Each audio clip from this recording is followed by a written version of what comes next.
북한의 오렌지 고도화와 한국 인생 문제에 대해 강의해 주실 우선 장관님을 소개해 드리겠습니다. 오늘의 집중 연설이신 김남훈님을 추천받과 함께 동행해 주십니다. 감사합니다. 한국 부모님은 1972년부터 2000년까지 인력서로 공부하시면서 국제관계학 석사와 대조국장 박사를 받으셨으며 국방부 관계는 국방부 국립관계 사람을 지냈으며 1996년간 원국관계로 한국 군사회담의 지휘를 권한화하셨고 2002년 4차 대원차 한국 군사실무 접촉 수석 대표를 역임하셨으며 2003년 4차 군사실무 대담 수석 대표 그때 4차 한국 군사실무 대담이었으니 동네 건설의 지구나 시도 공립의 군사 대담을 위한 서비스를 보여주는데 2007년 제1차 한국 부사관 많은 부사관이나 남북 군사의 대표 그런 수행원 및 전략을 갖추하여 국가 법성을 진행한 것입니다. 군 분장으로 하신 이후에는 대진대학교 대학원 교수들 대학과 교육부에서 국민양성에 내려주시면서 방송과 언론들이 남북 군사 문제와 관련된 분야를 하는데 대한 선생과 논조로 활발하게 활동하고 계십니다. 연구 연구망은 최근 2020년도 실제 한국 군사에 북한의 전략 폭발과 대응합니다. 2020년이 국가 전략이 남북 군사학의 이해 국가와 한국 아재의 연구 구조하는 학생으로 결정을 역시해서 완전한 문제에서 시사적인 부분을 통해 이들에게 국민의 문제에 쉽게 판단을 하는 것으로 되고 있습니다. 현재는 국가안보 전략 내용에서 비전략 상태의 소망으로 소망받고 있으며 국가가 단 국방안보 북한 군사 문제에 관한 정리가 필요합니다. 오늘 실강은 15시부터 8시까지 다른 40분 우리나라 시간으로 진행합니다. 다음에 앞서 하나는 기획을 위해서 핸드폰상에서 지금부터 시민들입니다. 북한 소련의 고도와 남북 독립 교육에 대한 윤석열 장관의 강의를 시작하도록 하겠습니다. 예, 감사합니다. 우리 원장님께서 제 소개를 아주 상세하게 또 과분하게 해주셨습니다. 오늘 여러분과 이렇게 만날 수 있게 돼서 정말 반갑고요. 또 이 아카데미에 강사로 초청된 것을 영광으로 생각을 합니다. 우리 원장님이 소개해 주신 내용 중에 제가 하나만 더 좀 제 소개를 해드리면 지금 제가 TV에 출연도 간혹 합니다만 지금 이제 여러분 국군 방송 혹시 들어보셨나요? 예, 국방 FM에 국방광장이라는 프로그램이 있습니다.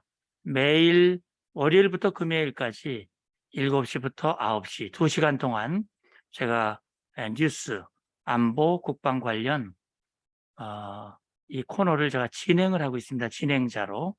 혹시 여러분들은 대개 남북관계, 안보, 군사 관심을 가지고 계시니까 혹시 시간이 되시면 한번 청취를 해 주시면 좋을 것 같습니다. 자, 그러면 오늘 제게 주어진 주제가 북한 WMD 고도화 그리고 남북 군비 통제입니다. 여기 안 넘어가네. 또 이렇게 나에 넘어가나? 예. 그렇게 넘어가는 것 같네요. 고맙습니다. 예, 우선 그러면 북한 WMD 고도화에 대해서 말씀을 드릴게요. WMD 하면 아시죠? Weapons of Mass Destruction 그래가지고 대량 살상 무기라고 합니다. 이 대량 살상 무기는 핵무기, 화학무기, 생물무기, 그리고 이 무기를 운반할 수 있는 운반수단, 미사일을 포함하는 겁니다. 북한이 어떻게 핵을 개발하고 미사일을 고도화하고 그 위협이 우리에게는 어느 정도인가라고 하는 것을 먼저 말씀을 드리도록 하겠습니다. 여러분이 PPT에서 보시듯이 북한은 NPT 가입 국가였습니다. 1985년에 NPT에 가입을 했는데 아시다시피 NPT는 핵 확산을 금지하기 위한 조약이죠. 핵무기를 개발하지 않겠다라는 약속을 하고 이 핵 원료, 다시 말하면 원자력을 평화적으로만 사용하겠다라는 전제하에 관련된 장비와 기술을 이제 도입을 하고 그리고 원자력의 평화적 이용을 하도록 되어 있습니다. 그러니까 NPT에 가입을 하면 핵 안전 협정에 조인을 하고 국제사회 즉 원자력기구 IAEA의 이 사찰을 받아야 되는데 북한은 그것을 차일피일 미루면서 은밀하게 핵을 개발하기 시작했습니다. 1992년 남북 간의 고위급 회담을 통해서 한반도 비핵화 공동선언, 핵무기를 개발하지 않겠다고 약속을 했지만 북한은 핵을 개발했습니다. 그것이 이제 IAEA 사찰을 통해서 드러나자 93년도 1차 핵 위기가 발생을 하게 되죠. 그리고 북한은 NPT를 탈퇴하는 선언을 하게 됩니다. 사실 그때만 해도 북한은 우리는 핵무기를 개발하지 않는다라는 모호한 입장에서 있었고 미국과 94년도에 제네바 합의도 했고 그런 걸 통해서 핵을 개발하지 않을 것 같이 했지만 결국은 플루토늄, 다시 말하면 경수로는 동결을 했지만 또 농축 우라늄을 통해서 핵을 계속 개발을 하고 그것이 들통이 나면서 미북 제네바 합의도 깨지게 되고 결국 이후에 북한이 2005년에 핵무기 보유를 선언합니다. 그리고 보시다시피 2006년부터 2017년까지 11년 동안 6차례 핵실험을 하게 되죠. 지금 이 표에서 보시는 바와 같이 북한의 핵 관련 시설이 거의 전역에 분포가 되어 있습니다. 그러니까 뭐 연구시설, 그다음에 이 우라늄 광산, 특히 이 영변 지역에는 핵단지라고 그러죠. 이 모든 게 다 있습니다. 어떻게 보면 북한 전 지역이 핵 관련된 그런 시설이다 이렇게 보시면 됩니다. 북한이 2018년 소위 말하는 모라토리움을 북한이 발표를 했었죠. 그래서 풍계리 핵실험장을 폭파하고 그 다음에 이제 철산에 있는 동창리 미사일 발사장을 해체하는 그런 일종의 퍼포먼스 쇼를 벌였지만 결국은 금년 4월 모라토리움을 3월 달이죠. 파기를 하고 지금 풍계리 핵실험장에는 핵실험을 할 수 있는 모든 준비가 지금 완료되어 있는 상태입니다. 자, 그렇다면 북한이 특히 김정은이 왜 이렇게 핵에 집착을 하는가? 지금 윤석열 대통령이 8.15 어제 경축사에서 북한이 핵 개발을 중지하고 비핵화의 진정성을 가지고 임하면 정말 북한을 대담하게 돕겠다라는 그런 제안을 내놨습니다. 왜 그러냐면 북한 핵은 뭐 경축사에서 나왔듯이 한반도는 물론이고 지역과 국제사회에 엄청난 위협이 되기 때문입니다. 자, 여기서 북한의 WMD를 다룸에 있어서 북한이 왜 이렇게 핵에 집착하는지에 대한 이 분석이 필요할 것 같아요. 저는 세 가지로 봤습니다. 대내, 대남, 대외 요인으로 봤는데요. 사실 김정은 위원장이 정권을 잡은 게 언제입니까? 2011년이죠. 2011년 아버지 김정일이 사망하고 권력을 물려받았는데 저는 사실 그때 당시에 국방부 물론 이제 전역을 했습니다만 그때 당시에 김정은 정권이 들어오면서 기대감이 있었어요. 아시다시피 김정은은 스위스에서 유학을 했지 않습니까? 이 소금 문화를 경험을 했고 직접 눈으로 목격을 했고, 그래서 북한이 앞으로 발전하려면 어떻게 해야 된다는 것을 본인이 잘 알 것이다.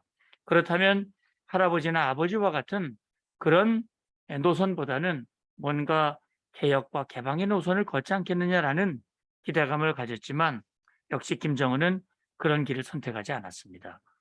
아마도 제가 생각할 때는 나이도 젊고 경험도 부족하고 내세울 것도 없고, 그러니 빠른 시간 내에 1인 지배 체제를 확고하게 하기 위해서는 역시 핵무력을 완성하는 길이다.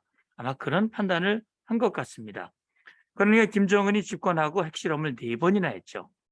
그리고 금년에도 보면 북한이 4월 25일 이 야간 행사로 이제 북한의 빨치산 혁명군 기념일을 야간 이 열병식을 했는데, 그때 뭐 김정은이 자신의 핵무력 완성을 대대적으로 선전을 했죠.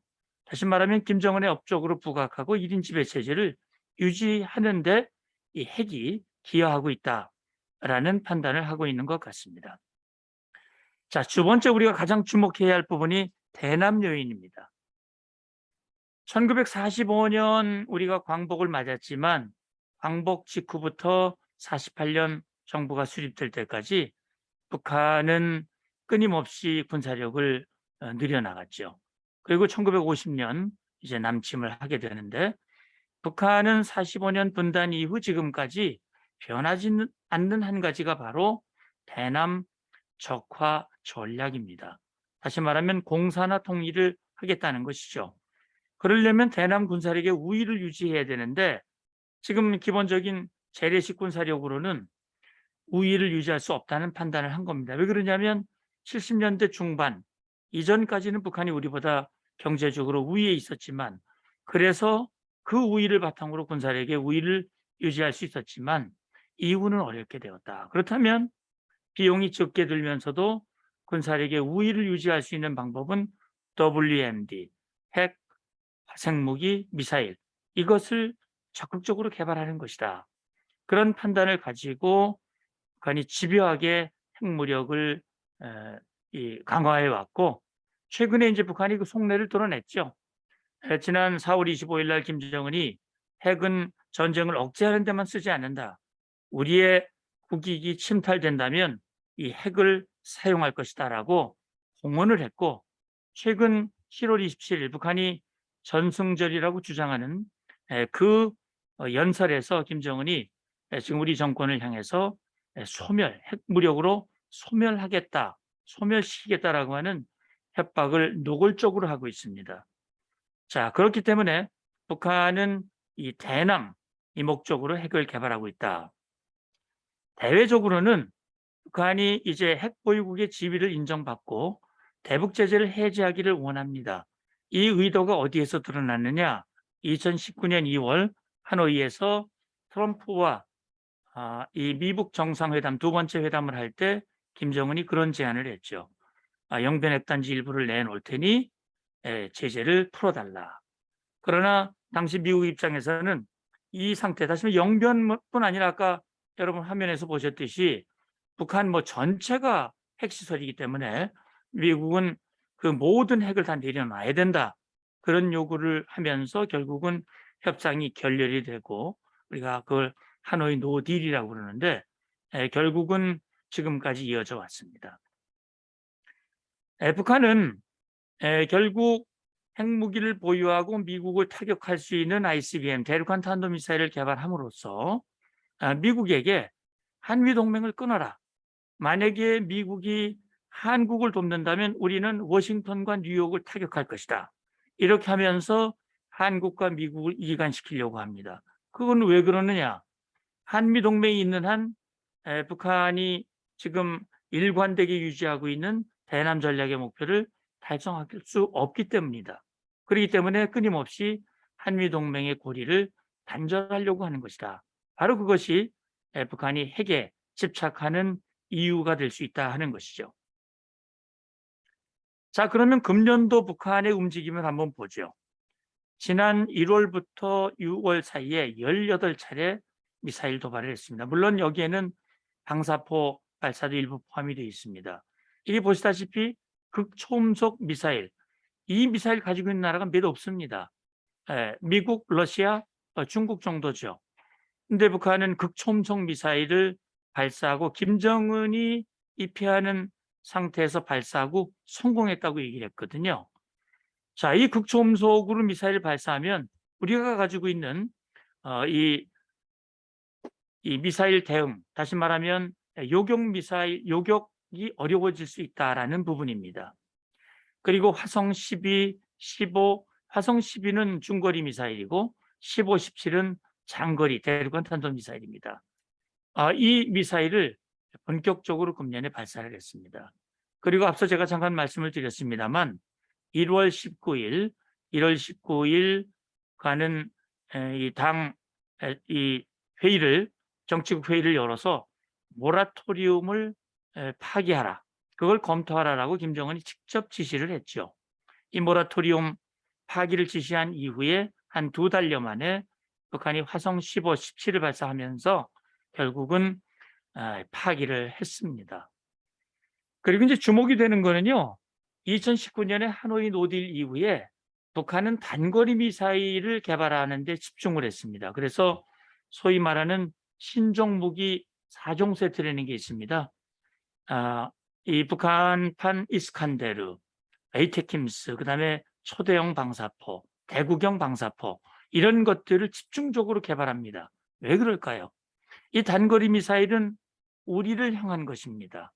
그래서 우리를 향한 미사일 개발에 집중을 하고, 그다음에 주목되는 부분은 작년 18차 당대회에서 북한이 전술 핵 개발을 공언을 했습니다. 그리고 그 전술 핵무기를 단거리 미사일에 탑재할 수 있는 그런 준비를 착착 진행하고 있고, 아마도 7차 핵실험을 한다면 이 전술 핵무기를 실험하는 그런 계기가 되지 않을까라는 우려를 갖고 있습니다. 김정은이 이렇게 이 도발에 집착하는 것은 내부 결속과도 연관이 있습니다. 앞서 말씀드렸듯이 핵무력의 업적을 과시하고, 또 김정은이 단기간 내에 자신의 업적을 과시할 수 있는 하나의 소재는 건설입니다. 그래서 건설 현장을 방문하고, 이 코로나는 이게 정말 우리로서는 미스터리입니다. 북한이 엊그저께 방역 총합회의를 열어서 코로나가 종식됐다라고 선언을 했습니다. 과연 그럴까? 그걸 믿는 전문가들은 거의 없습니다. 그러나 그렇게 조기에 종식됐다고 발표하는 것은 김정은이 코로나 대응에도 성공적으로 하는 위대한 지도자라고 하는 것을 부각시키기 위한 그런 목적이라고 생각을 합니다. 그리고 이제 북한은 중국과 러시아와 이 반미 연대에 참여를 하고 있습니다. 아시다시피 지난 2월 24일이죠. 러시아가 우크라이나를 불법으로 침공을 했는데 이걸 두둔하는 나라가 몇 안 됩니다. 그 중에 하나가 바로 북한입니다. 자, 그 대가로 러시아는 중국과 함께 유엔 안보리에서 북한 탄도미사일 발사에 대한 제재 결의, 추가 제재, 이 결의안에 거부권을 행사함으로써 북한을 돕고 있습니다. 여기 보시면은 그림에 1월 초부터 북한이 어떤 미사일을 발사해 왔는지 그 과정을 쭉 볼 수가 있습니다. 특히 윤석열 대통령이 취임한 5월 12일 이후에도 계속해서 북한은 미사일 발사 도발을 하고 있다 하는 거죠. 자, 그렇다면 북한이 가지고 있는 이 WMD의 위협은 어느 정도일까? 사실은 뭐 우리가 북한에 직접 들어가서 북한의 핵무기나 미사일이나 화생무기를 검증을 하지 않았기 때문에 사실은 북한의 위협의 수준이 어느 정도인지를 확실하게 검증할 수는 없습니다. 그래서 저는 공인된, 좀 시간은 지났습니다만 공인된 국방백서에 명시되어 있는 내용을 소개를 해드리려고 합니다. 이 국방백서에서는 플루토늄, 이 핵무기를 만드는 방법이 두 가지 있지 않습니까? 플루토늄과 농축 우라늄인데, 플루토늄 50여 킬로그램이면은 플루토늄 탄 10개 이상을 만들 수가 있습니다. 그리고 농축 우라늄은 얼만큼을 북한이 이 개발했는지 우리가 알 수가 없습니다. 왜냐하면 그 농축 우라늄 시설들이 여러 곳에 있는데 그 농축 우라늄 시설을 통해서 얼만큼의 우라늄을 추출을 해서 그걸 탄도화했는지 알 수 없습니다. 그래서 국제사회의 여러 기관들은 북한의 핵탄두의 숫자가 적게는 20여 개, 많게는 뭐 50개 이상, 조만간 100개가 넘어갈 수 있다는 그런 평가도 있습니다. 우리가 주목해야 할 부분은 그동안 6차례의 핵실험을 통해서 북한은 핵탄두를 작게 만들고 가볍게 만들고 어떠한 거리의 미사일에도 장착할 수 있는 그런 탄두를 개발하고 있다. 지난번에 김여정이가 직접 얘기를 했죠. 이 전방 지역에 있는 포병 부대에도 핵무기를 사용할 수 있는 준비를 하고 있다라고 공언을 하기도 했습니다. 자, 그리고요, 미사일 같은 경우 KN-23이 이스칸데르입니다. 24는 에이테킴스죠. 단거리 미사일 개발에 집중을 하고 있고 특히 미국 본토를 타격할 수 있는 ICBM, 그다음에 SLBM 개발에 또 집중을 하고 있습니다. 화생 무기가요 2,000에서 5,000톤 가량으로 추정을 하고 있죠. 우리나라는 CWC 화학무기 금지 조약에 우리는 가입을 했습니다. 그러나 북한은 가입하지 않고 있죠. 그래서 뭐 아시다시피 이 김정은의 이복형인 김정남도 이 화학무기 VX를 가지고 살해를 하는 그런 만행을 하기도 했죠. 북한은 그 외에도 탄저균이나 천연두 다량의 생물 무기를 보유하고 있습니다. 여기 보시면 북한이 가지고 있는 탄도미사일이 단거리는 1000km 이하입니다. 중거리가 1000에서 3000, 그 다음에 이제 중거리가 3000에서 5500, ICBM은 5500 이상인데 화성 13부터 여기는 17까지는 안 나옵니다만 이 ICBM 미사일을 가지고 있습니다. 그리고 무스탄이나 화성 이런 것들은 실전 배치가 이미 되어 있는 것으로 판단을 하고 있습니다. 그러니까 지상 대 지상, 지대지 미사일뿐만 아니라 잠수함에서 발사하는 이 북극성 계열의 미사일도 적극 개발을 하고 있습니다. 지금 보시면 이게 작년이죠. 작년에 북한이 이걸 공개를 했어요. 여기 보면 이 축이 바퀴축이 11개입니다. 이게 이제 화성 17형인데요. 이 화성 17형은 이 길이도 길고 몸통도 크고 특히 탄도 부분이 크기 때문에 이 탄도 부분의 크기로 봤을 때는 아마 다탄두를 장착하기 위한 그런 준비를 하고 있고 그 다탄두 미사일은 김정은이 작년 이 당대회에서 공언한 대로 8차 당대회에서 공언한 대로 이 다탄두 대륙간 탄도 미사일 개발을 위한 그 화성 17형이라고 볼 수 있습니다. 지난 4월 달인가요? 김정은이 그 동영상에도 나옵니다. 동영상을 찍고 화성 17형을 발사하는 장면이 공개가 됐는데 합참에서는 뭐 그게 17형이 아니고 15형이었다라고 그렇게 발표하기도 했었죠. 예, 이 신형 ICBM 화성 15형도 나와 있고요. 그리고 이제 잠수함 발사 탄도미사일 북극성 4A라고 그러는데 이 북극성 4A는 지금 이 잠수함 탑재, 지금 북한이 신형 잠수함을 개발하고 있거든요. 신형 잠수함에 탑재하기 위해서 길이를 좀 짧게, 그 대신 굵게 만들고 있습니다.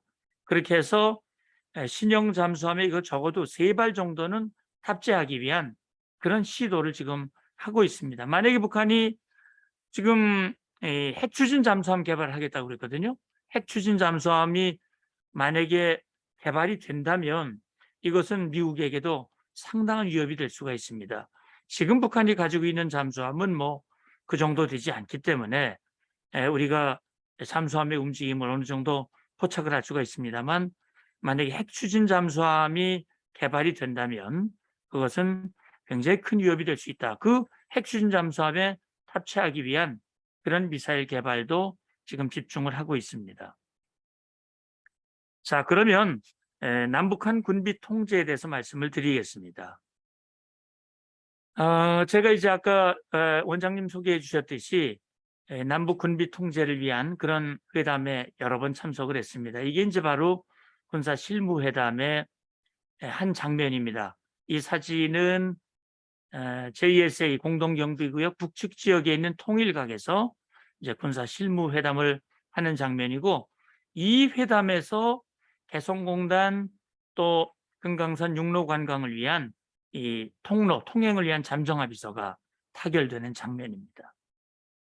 이게 이제 우리 쪽에 있는 평화의 집에서 회담을 하는 장면인데, 저와 악수하고 있는 이 북한 대표 계급이 대좌입니다. 별이 4개인데 대좌입니다.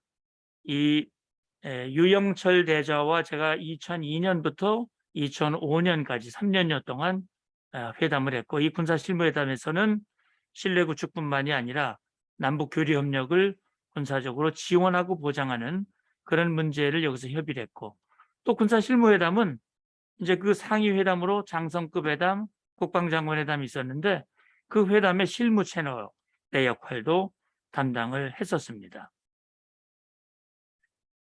자, 유영철 대좌가 이제 저와 회담을 하다가 회담장에서 쓰러지는 사건이 있었는데, 그 쓰러진 이후에 후임으로 나온 북측 대표가 박림수라는 사람입니다. 이 사람도 역시 계급은 대좌고요. 어떻습니까? 앞에 이 유영철과 박림수 인물을 보면 누가 더 잘생겼던 것 같습니까? 예. 근데 제가 상대를 해보니까요, 유영철은 좀 빡빡하고, 이 박림수는요, 얼굴도 좀 웃으면서, 이거 싱글싱글 웃으면서 찍었는데, 박림수는 북한 군인이지만 비교적 좀, 솔직하고 감정적이고, 그래서 말이 좀 통하는 부분이 있었습니다. 유영철과는 오랫동안 회담을 했고, 박림수와는 좀 짧은 기간 회담을 했지만, 제가 받은 인상은 그렇습니다. 근데 이 박림수는요, 1992년 남북 고위급 회담, 군사분과위원회 회담을 할 때, 92년도죠. 1992년도에 이 대좌를 달고 북측 대표단 7명 중에 1명이었습니다. 사실 저는 그때 소령이었거든요. 근데 그로부터 15년 세월이 흘러서 2007년 저는 이제 대령이 됐고, 박림수는 15년 동안 그대로 대좌입니다. 예, 우리는 대령 계급을 달고 15년은 있을 수가 없거든요. 근데 북한은 이렇게 한 계급에서 15년씩 있습니다. 근데 이제 공교롭게도 제가 장군이 먼저 됐고요. 그리고 박림수는 저보다 한 2년 뒤에 이제 장령, 북한에서는 장령이라고 그럽니다. 장령이 되면요, 이 바탕에 빨간 줄이 다 없어지고 이제 큰 별, 왕별 하나를 답니다. 예, 북한군 계급 소장이 되는 거죠. 예, 박림수는 이제 저보다 뒤에 소장이 장군이 됐습니다. 지금 여기 보시면 이 장면은 2007년 11월 2차 국방장관 회담을 위해서 우리 대표단이 평양에 도착하는 장면입니다. 이 꼬리 날개에 보면 태극기가 선명하죠. 서해 직항로를 이용을 해서 평양에 있는 순안공항에 도착을 했고, 이 까만 코트를 입은 분이 김장수 전 국방장관입니다.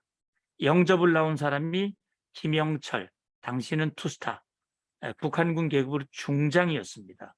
이 김영철은요, 남북 고위급 회담 대표였었고, 군사분과위원회 북측 위원장을 했던 인물입니다. 이 김영철이 말도 잘하고 회담을 잘하니까 김일성에게 인정받았다고 그래요. 그래서 김영철은 김일성, 김정일, 김정은 3대에 걸쳐서 인정받는 몇 안 되는 인물 중에 하나인데, 2007년에 투스타였는데 2009년에 포스타가 됐고요. 나중에 정찰총국장이 되고 통전부장이 됐습니다. 대남 담당 부위원장도 했죠. 아주 승승장구를 했던 인물입니다. 이 김영철이 1992년 남북 고위급 회담에 나올 때, 이때 당시 김영철은 정찰국의 부국장이었습니다. 이 대남 도발의 사령탑 역할을 했던 거죠. 그러니까 북한은 이 회담, 다시 말하면 군비 통제, 실내 구축을 위한 회담에 나오지만 실제로는 돌아가서 또 대남 도발을 획책하고 그런 양면 전술, 화전 양면 전술을 구사하고 있다. 이렇게 보시면 됩니다. 이제 김영철의 계급장이 선명하게 보이시고 오른쪽에 있는 인물은 김일철 인민무력부장입니다. 이게 평양에 있는 송전각 초대소에서 국방장관회담, 이 국방장관회담은 14선언을 군사적으로 이행하기 위한 문제를 협의를 했고 남북 간의 충돌 방지, 군비 통제 이런 문제들을 여기서 논의를 했었죠. 이건 이제 장성급 군사회담 장면입니다. 김영철이 나오고 맞은편에 합참의장을 지낸 정승조 장군, 수석대표였고 저는 차석대표였습니다. 이 회담에서는 서해 충돌 방지 문제 이런 문제들이 합의가 됐고 이후에 뭐 여러 가지 이 남북 간의 교류 협력을 이행하는 문제들이 협의가 됐습니다만 그러나 지금 그리고 이 장성급 회담은 또 이후에 9.19 군사 합의도 도출했었죠. 김영철 얘기는 아까 했습니다만 이 가해 여러분이 보시기에 인물이 좀 젊어 보이는데 이 친구의 이름이 바로 리선권입니다. 이때 당시인 상좌였었고 지금은 북한의 외무상을 거쳐서 김영철의 뒤를 이어 통일전선부장을 하고 있는 인물입니다. 자, 우리 군비 통제의 환경을 보면 남북관계는 적대관계와 화해협력관계가 공존합니다. 그래서 정전협정은 적대 쌍방사령관이 맺은 협정이고요. 그리고 우리는 적대관계인 동시에 화해협력관계이기 때문에 기본합의서 6.15 선언, 4.27, 9.19 이런 선언에 의해서 이 적대관계에서 화해협력으로 가기 위한 그런 시도를 하고 있죠. 또 남북관계는 이 국가 간의 관계인 동시에 또 이 민족 내부의 관계이기도 합니다. 그래서 남북 기본합의서 전문에 보면 남북관계를 나라와 나라 사이의 관계가 아니라 통일을 지향하는 과정에서 발생하는 잠정적 특수관계다. 그렇게 이제 규정을 하고 있죠. 그래서 남북관계는 이렇게 이중적인 이런 관계, 이런 이중적인 그런 특성을 가지고 있다. 그렇기 때문에 우리의 군비통제 접근 전략은 이중 전략입니다. 다시 말하면 적대 관계이기 때문에 우리는 북한의 도발을 억제하기 위한 확고한 안보태세, 영어로는 피스키핑이라고 그러죠. 그리고 또 대화를 통해서 북한의 변화를 유도하는 화해협력, 평화를 만드는 이런 노력을 하고 이 군사회담은 바로 이런 일련의 군비통제 과정을 통해서 국가안보에 기여하려고 하는 것입니다.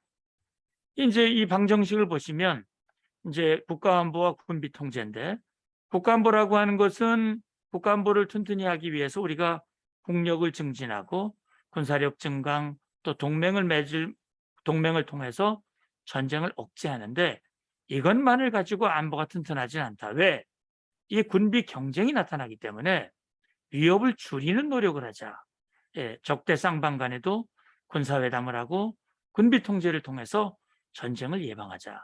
그래서 이런 일련의 노력들을 통해서 국가안보를 튼튼히 하는 그런 과정들을 합니다. 저는 군에 있을 때 주로 이 부분을 담당을 했었습니다. 자, 남북 간에는 군비 통제와 관련된 여러 가지 합의들이 있었습니다. 뭐 제가 시간이 제한이 되기 때문에 다 설명드릴 수는 없고 1992년에 남북 기본합의서가 있었죠. 그다음에 2004년에 6.4 합의서라는 게 있습니다. 그리고 이제 2018년에 9.19 군사합의가 있습니다. 이런 일련의 남북 군사 합의를 통해서 남북 간의 신뢰 구축, 서해 해상에서의 충돌 방지, 또 심리전을 중단하고 철거하고 이런 일련의 합의들을 했거든요. 그리고 남북 간의 철도로를 연결하고 교류 협력을 군사적으로 보장하는 일련의 과정을 통해서 이제 남북 간의 신뢰를 쌓아가는 이런 합의들을 해왔습니다.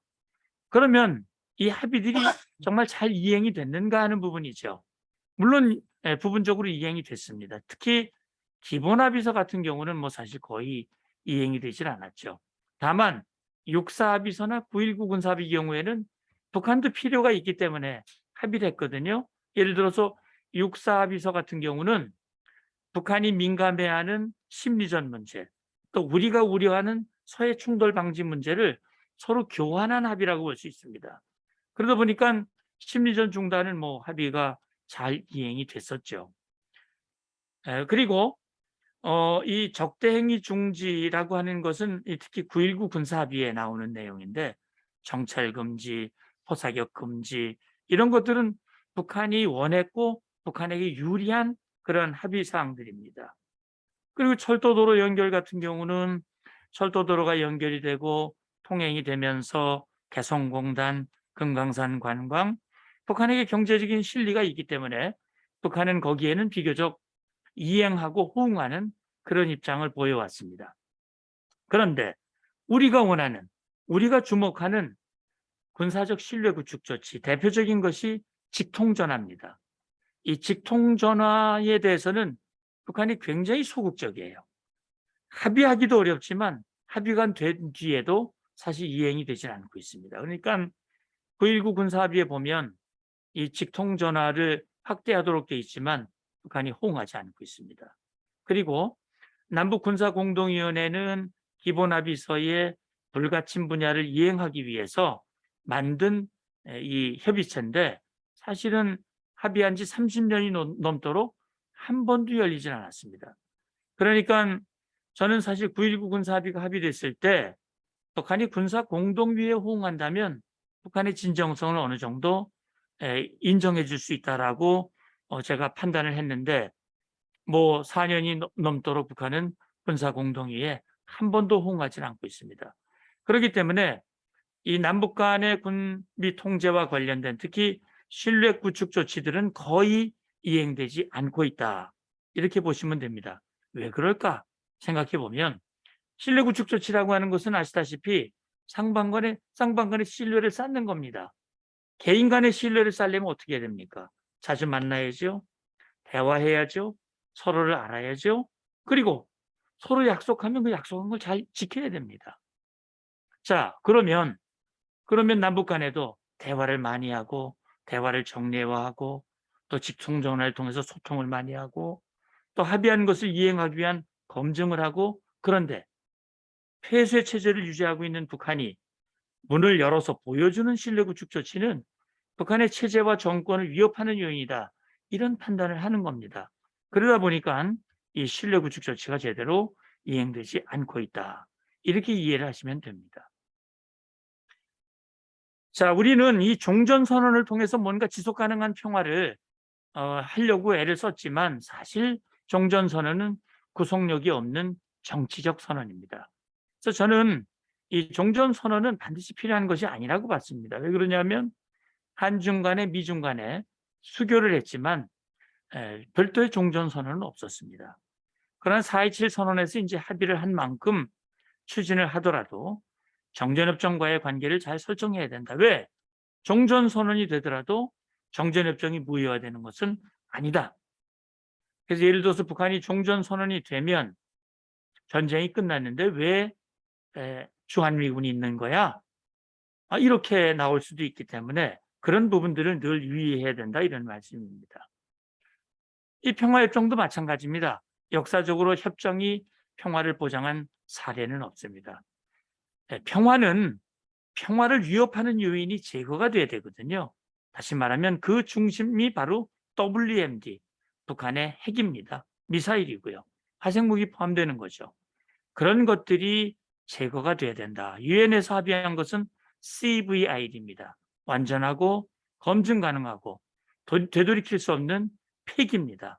이것이 완성이 돼야 한다. 그렇게 되면 그것을 문서로 보장하는 협정을 체결하는 것이 바람직하다. 이런 말씀을 드리려고 하는 겁니다. 그리고 앞으로 평화협정이 체결된다면 남과 북이 주 당사자가 되고 미중이 보장하고 평화협정과 한미동맹은 별개의 문제라고 봅니다. 자, 이제 WMD, 북한 WMD를 어떻게 대응하고 우리가 군비 통제를 해나가야 할 것인가 하는 문제인데 안타깝게도 WMD가 우리에게는 실질적인 위협입니다. 앞서 말씀드렸듯이 북한은 핵 사용을 하겠다, 전멸을 시키겠다, 그리고 우리를 향한 직접적인 무기들을 개발하고 있고 실제 핵실험이 임박했습니다. 1990년대부터 제가 남북 군사회담 특히 군비통제 협의 과정, 이행 과정에 쭉 함께해 왔습니다만 사실상 돌이켜보면 큰 진전이 없습니다. 안타까운 일이죠. 그리고 북한의 태도를 감안해 본다면 당분간 군비 통제의 진전은 기대하기 어려울 것 같다라는 생각입니다. 윤 대통령이 대담한 계획을 제안을 했지만 북한이 그 대담한 제안에 호응할 가능성은 당장은 좀 어렵지 않겠나 하는 그런 생각이 듭니다. 그래서 저는요, 제가 이제 논문에서도 이 포함을 시켰습니다만 북한이 핵을 가지고 있더라도 미사일을 가지고 있더라도 사용할 수 없도록 하기 위한 전략을 강력하게 추진해야 한다. 그래서 강력한 한미연합 억제력, 이제 오늘부터 우리 UFS 한미연합연습이 시작이 됐습니다. 억제력을 유지하고 북한이 결코 사용할 수 없도록 이렇게 해야 되고, 지금 김정은의 입장을 봤을 때는 뭐 자발적으로 핵을 포기하기는 기대하기는 어려울 것이다. 그렇다면 김정은에게 선택을 요구해야 된다. 대가 지불을 통해서 강요하는 이런 조치도 필요하다고 생각을 합니다. 자, 이제 40분이 다 됐기 때문에 제 강의는 여기에서 정리를 하고요. 혹시 여러분 질문이 있으시면 이 질의응답 토의하는 시간을 갖도록 하겠습니다. 네, 지금까지